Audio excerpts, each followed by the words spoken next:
আমি এখন বাগডাঙ্গাতে অবস্থান করতেছি বন্ধুরা। এই যে দেখতে পাচ্ছেন আমার ভ্যান, কিন্তু এখানে আসার পর যে আমি একটা এই জায়গায় একটা বিশাল বড় একটা দেখতে পাচ্ছেন আপনারা, এই যে এই তো উড়ে চলে যাচ্ছে।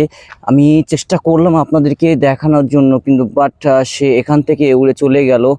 যদি পারতাম কাছে থেকে দেখানোর চেষ্টা করতাম, কিন্তু সে বুঝতে পেরেছে যে তাকে ভিডিও করা হবে এবং সে এখান থেকে চলে গেল ওইদিকে বন্ধুরা। খুব এই যে দেখেন, সে কিন্তু এখানে আরো আকাশে এদিকেই উঠতেছে, এইদিকে উঠছে। Wow wow wow, nice. যদি পরে সেক্ষেত্রে সে আবারও কিন্তু এইদিকে আসার চেষ্টা করতেছে, যদি পরে সেক্ষেত্রে আমি আপনাদেরকে দেখাবো।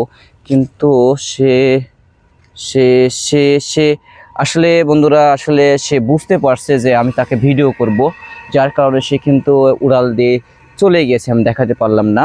ও কিন্তু এই জায়গাতে এই এত কাছে কিন্তু ছিল, কিন্তু আফসোস চেষ্টা করলাম তাকে দেখানোর জন্য, কিন্তু সে এত দূরে চলে গেছে। ওই যে দেখেন এত দূরে, এই যে আপনার হচ্ছে বৈদ্যুতিক যে মিটার তার নিচে, ওখানে গিয়ে আমের বাগান নিচে পড়লো। তো হচ্ছে যাই হোক বন্ধুরা, রাজু ভাই নিয়ামতপুর সাথে থাকবেন, রাজু ভাই নিয়ামতপুরকে ভালোবাসবেন। ফেসবুক থেকে দেখলে ফলো করবেন, আর ইউটিউব থেকে দেখলে অবশ্যই সাবস্ক্রাইব করবেন। আপনাদের রাজু ভাই নিয়ামতপুর। আসসালামু আলাইকুম।